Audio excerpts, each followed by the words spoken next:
I've already started Vlogmas and I didn't realise. It's June. Hi there little bookworms, welcome back to my channel. If you haven't been here before, my name is Debbie and I read a lot of books. My hair's huge today because I was at work yesterday and had it in a plait, and then when I sleep I don't like having hair at the back of my neck, it really annoys me, so I put it on in a big bun on the top of my head like a pineapple, and then when I take it out it looks like this. But today's book is The Viscount Who Loved Me, Bridgerton, by Julia Quinn. I finished this book a couple of days ago at work. Oh, I really enjoyed this book, but I was also in the process of watching the TV series as well. So I wanted, because I did it kind of for the first book, where I kind of compared it to the first season of the show, I thought why not kind of continue with that and compare The Viscount Who Loved Me with the second season of Bridgerton.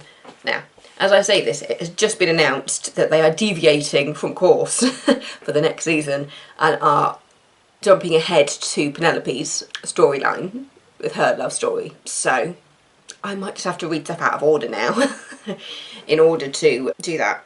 But yeah, I feel like because the books don't have the full backstory that the TV series has been doing since the beginning, I feel like it's easier to take them out of order, because you don't really get anything from anybody else. Which brings me back to the book and how I felt about the book and the TV series. And I'm just going to say it now. I prefer the book. I love the season. I absolutely love the series, don't get me wrong. It was absolutely brilliant and the casting was perfection. I just prefer the story of the book. So yeah, The Viscount Who Loved Me. Let's get in with that blurb. When it comes to playing the consummate rake, nobody does it better. Lady Whistledown Society Papers, April 1814. But this time the gossip columnists have it wrong. Anthony Bridgerton hasn't just decided to marry, he's even chosen a wife. The only obstacle is his intended older sister, Kate Sheffield, the most meddlesome woman ever to grace a London ballroom. The spirited schemer is driving Anthony mad with her determination to stop the betrothal, and when he closes his eyes at night, Kate is the woman haunting his increasingly erotic dreams. Contrary to popular belief, Kate is quite sure that reformed rakes do not make the best husbands, and Anthony Bridgerton is the most wicked rogue of them all. Kate's determined to protect her sister, but she fears her own heart is vulnerable, and when Anthony's lips touch hers, she is suddenly afraid she might not be able to resist the reprehensible rake herself. So it's in romance and historical. If you liked the first book, you will like the second book. The book and the second season are very, very different. I think it's because the storyline of the book is quite similar to the first book. So yeah, Anthony has decided that he is going to marry. He's come to a point when he's just like, I am nearing the age that my father was when he died. And you realise that Anthony has become convinced that he is going to die at the same age as his father, which he's had it in his head since his father passed away. For those who don't know, his father died when he was about 18, I think it is, from a bee sting. And everybody's like in this place of a bee doesn't kill a man, because obviously back then they didn't quite realise that people could be allergic to bee stings. That is a very, very important part of the book because it drives Anthony's fear. You've got two very prominent fears throughout this book. You've got Anthony's fear of bees. He's kind of got PTSD really from witnessing his father die from a bee sting, to the point when he sees other people about to get stung or he sees bees, he goes into full-on panic attack mode. And that is not saying it loosely. He really does have a panic attack when Kate gets stung in the book. You do see part of that in the TV series, but the book just takes it a lot further. In the TV series, when Kate gets stung by a bee, Anthony goes into wide-eyed, are you hurt? Are you hurt? And Kate grabs his hand and says, it's okay, you know, it's just a bee sting, it's just a bee, it's just a bee, it's just a bee, and then together they calm down. In the book, when Kate gets stung, Anthony goes completely crazy. He goes into, are you hurt? To which point Kate says, yeah, I'm fine. And then Anthony goes completely overboard and says, no, I need to get the venom out. So starts his like squeezing. Keep in mind, she's been stung on the chest. So when Kate gets stung and he goes into, oh my god, oh my god, oh my god, she's been stung, she's about to die, he then goes into, I need to suck the venom out of you. You see where this is going? So there's a whole part of the book where Anthony is basically attached to Kate's bosom, almost trying to suck this venom out, and they are caught. They are caught in the book. They are caught. Anthony is caught sucking on the bee sting, and everybody thinks that he is like sucking a breast, basically. And it's the Featherington. Of course, Mother Featherington finds them. This is where it really, really does differ from the TV series, because in the book, Anthony and Kate, after being caught in that compromised position, are forced to marry. It does not happen like that in the TV series. In the TV series, they have their moment, they calm down, and then they go on their merry way, and Anthony goes back to wanting to marry Kate's sister, Edwina. When it comes to the other fear that I was talking about, it is Kate's fear of storms. There was hardly any notice of this in the television series. I was gutted by it, because the events that happen in the book in regards to Kate's fear of storms lead to such sexual tension between Anthony and Kate, to the point where it's just like, the fact that they took that out of the TV series just really pissed me off. I was watching it going, oh, we're coming to the library scene, oh, I can't wait to see how they do this, and then absolutely no mention of Kate's fear of storms. Just, I'm a little bit unsettled. Oh, it just really annoyed me. They completely got rid of that character trait for Kate in the TV series, because her fear of storms adds so many layers to Kate. Not to say that they're one-dimensional in the TV series, but in the book there's just so much more depth to the characters. I saw some people saying, oh, but Anthony comes across as a bit of an arsehole in the book. I was like, I don't think he does. I think he comes more across as an arsehole in the TV series, because you haven't got that full backstory. I mean, you do have elements of that backstory from like the first season, and little bits where you do see him talking about his relationship with his father, with Kate, but it just goes so much more in the book. The book was just so good. With Kate's fear of storms goes back to her relationship with her parents as a child, and goes back to kind of the death of her mother, and it does just completely ignored in the television series. Don't get me wrong, I still love it. This is full of me going, I love the book, I love the TV series, but the book's bad. Because I know with the book they're also trying to entwine like all the other characters, and they're trying to make sure they've got that full backstory going on for everybody, and you've got the depth going on, so that it's not just Bridgerton, Bridgerton, Bridgerton. You get to see the wonderful things with the Featheringtons, which, by the way, I know it's supposed to be garish with their costume, but I absolutely love them. I love the bright colours, and I know that it's not historically accurate, but I don't care. I just love it, and I love the way that the TV series has kind of modernised everything in a way, with the brightness of colours, with the inclusivity in the casting. I think the TV series is absolutely fabulous, and Julie Andrews as the voice of Whistledown is perfection.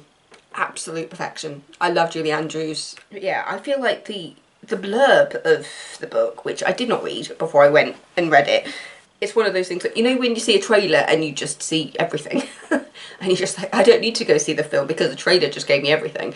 I feel like the blurb of this book is kind of like that. It feels like it gives you so much and makes you feel like you don't have to read it, because, you know, it's romance. Like, where do you think it's going to go? But yeah, with the storyline with Kate's fear of storms, I love the backstory. I love how it adds to the tension between her and Anthony, and I just love that depth it gives Kate, because I mean, I understand that they had to change certain things with the TV series, especially with the casting and the way they've changed some aspects of the characters. By having the Sharma family, as it's known in the TV series, because it's kind of like the Sheffields and the Sharmas, in the series, whereas in the book it's just the Sheffield. But yeah, so they kind of changed the storyline slightly there because of who was playing the characters, how they've changed the casting types and things, which I'm absolutely fine with. Absolutely fine with it. I absolutely loved it. I loved how they kind of amended that to bring in kind of the Indian storyline and make that inclusivity. Having that storyline with the Sharmas, it just made sense. But yeah, because when Anthony and Kate meet for the first time, it's obvious that they are so alike. It's when you meet somebody who's so much like you can either love them or hate them. And in this case, it's like that thin line between love and hate, where you can tell straight away that there's a connection there, but they just don't see it, and they just, it's like the things that don't like in each other are quite possibly things they don't like about themselves, which is quite clever, really. I think the way that they look at the characterisation of Edwina as well. In the book, she's a bit... she's definitely stronger in the TV series. There's definitely more strength to her character in the television series, whereas she's just seen... she's a bit of a pushover in the book. Is that fair to say? Probably. Because obviously it takes a while for Anthony to kind of get through to Kate and say, I want to marry your sister. And Kate's going, oh hell no.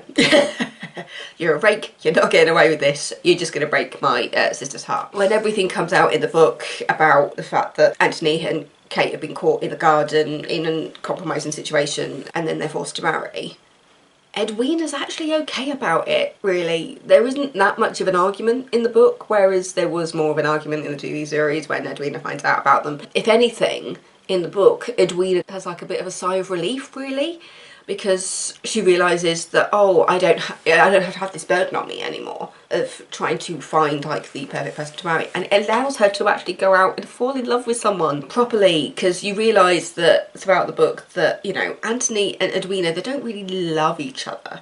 There's the fact that Anthony doesn't want to fall in love with his prospective wife. Even when he gets married to Kate, he's just there going, she's suitable, you know, she's a smart woman, you know, I think we can kind of make the most of this situation, but keep in mind I'm never going to fall in love with you, even though he fell in love with her long before that and he just hasn't realised. But yeah, even in the book, Edwina doesn't love Anthony. It's more a case of both of them feel like they have their parts to play in society and they think it's a good match. That's essentially what their relationship is. But when it comes to Anthony and Kate, it's just like a match made in heaven and hell. Because, yeah, I think the moment, it's in the TV series as well, the moment that you realise just how perfect Anthony and Kate are is at the Paul Moore game. When Edwina is kind of struggling a bit and she just doesn't understand the kind of the relationship that the Bridgerton family have with each other and their competitiveness, whereas Kate kind of strides in and she gets it straight away, and it's just like the Bridgertons have met their match in Kate, not Edwina. So when you have everything that happens like in that game and Kate matching Anthony's competitiveness, yeah, you can see pretty much straight away as at that game that it's supposed to be Anthony and Kate and not Edwina. In the book, you don't see much of characters from the Duke and I. You don't actually see much of Daphne in the book. You see her at the Pall Mall games with her husband. You see her with Simon, but obviously in the TV series they don't have him in it because the actor decided he wanted to go on to bigger and better things, which, you know, you do you, babe. You do you. But yeah, in the book it's not Daphne who sees that relationship brewing. But yeah, this was Anthony's story and seeing his relationship with the diamond of the season, Edwina, and her sister, the gatekeeper, Kate. And basically, to sum up, he has to get through Kate, the sister, the gatekeeper, to marry Edwina, and she is determined that, thanks to all the gossip in Whistledown Papers, that she is not going to let her sister go off with this absolute rake of a human being. But then, softly and slowly, they realise that actually it's Anthony and Kate that have the love and the sexual tension. But yeah, I think, yeah, the biggest thing for me was the complete lack of Kate's fear of storms, which added to such incredible scenes in the book, which they should have just done in the TV series. It would have been so much hotter. Not having finished watching the TV series last night, it's still hot, but the book, So much sexier. So much sexier. The library scene. To come back to the library scene. Kate gets up in the middle of the night and the storm's happening. She can't sleep. She's absolutely terrified. She goes off and goes to the library looking for a book to distract her when the storm suddenly gets really, really bad, to the point where she hides under a desk and she's absolutely terrified. She can't move. She's trembling. Anthony gets up from his office, goes back, realises there's a light on in the library. He sees a candle and he's just like, oh, did somebody go in? Forget to take it with them, forgot to turn it off, whatever. So he goes in, blows it out, and then suddenly realises there's somebody else in the room. He just like, he can hear somebody else in the room. He's looking around. He finds Kate trembling under the desk, absolutely terrified of the storm.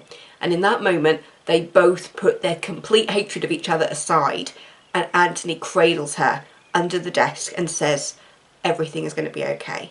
I am here. Concentrate on me. And they have a conversation to the point where Kate completely forgets the storm's happening and they're just looking into each other's eyes under the desk. Doesn't that sound beautiful? Why wasn't that in the TV series? Why wasn't that in the TV series? Oh my god, it was such a beautiful moment. And then the way Anthony looks at Kate after that night just completely changes their relationship, because he suddenly realises that after seeing Kate as his gatekeeper, ultimately protecting her sister from any suitor, he's just like, oh, I'm reminding myself that she's human and she has a genuine fear. And this is the point when you realise how much they have in common, because obviously Anthony has his fear of bees owing to his father. And as you delve deeper into Kate's fear of storms, you realise that that's affected by her birth mother. And so you see both of them grappling with this ultimate fear that goes back to something significant either in their childhood, or in Anthony's case it was in his teens, which completely changed the outlook of the rest of their lives. There's actually another moment in the book where she's under a desk, and it's when she's kind of looking around, she goes into his office, Anthony has a bit of a moment with somebody else, and then he gets up, walks round, and he's suddenly, wait, hang on a second, is Kate under the desk? And so he tries to get this girl out of his office, and she is there, like, gripping hold of his ankle. Like, you're not going anywhere. Get rid of that woman, and then I will get out from under this desk. And yeah, there's a lot of sexy moments, lots of intimate moments from the book that just didn't make it into the series, and I really don't understand why, because it would have just elevated the series as a whole. I mean, the fact that they amended kind of the court situation in the TV series with Mother Featherington finding her daughter in a compromising situation in the series. And I say compromising situation because, as we all know, it's one that she infiltrated. Like, she made that situation happen in order to get money out of Cousin Featherington. Because I'm not talking much about the series, just its comparisons with the book, which is basically where I wanted to go with this. This isn't an evaluation of the TV series, it's comparing it with the book and what got changed. I adored this book. It was so hot and sexy. I absolutely loved it. It reminded me when I used to like read Mills and Boon's books when I was a teenager, and I still have no idea how my mum allowed me to read them. But yeah, Bridgerton, the Viscount Who Loved Me. That is the front cover of the book, as it is on Borrow Box. I will let you know that this version of the book has an added section at the end where the author has done like a second flash forward to establish what's happening a bit further on in the story. But I think she's done it for all of the books once the Netflix seasons were announced. So, if you want to get that extra thing, look for the ones that are advertising the Netflix series on it, and you'll get that extra chapter. Just popping it out there. Viscount Who Loved Me, Julia Quinn. Fabulous, fabulous book, fabulous TV series. Just wish more of the book was in the series. Yeah, the book was hot. It really was. It was so hot and sexy. I absolutely loved it. And for the TV series, they kind of just took the sexiness down a peg for the second season, because there was a lot of sexiness happening in the first one. There was a whole episode dedicated to just having sex. Anyway, I need to look at songs, because I've got a neighbour coming over this afternoon, because I am singing for him. And at the moment I'm trying to make sure I've got Putting on the Style in my head. It's she's putting on the agony, putting on the style.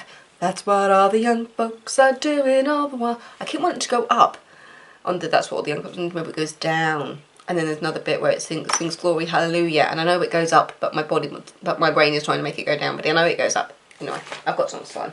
And there's only 3 songs here left, because there's 10 songs that I'm learning with him. And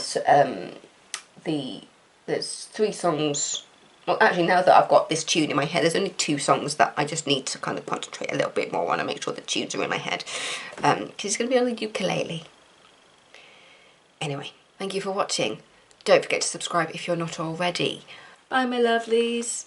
Hope you're staying safe. Bye.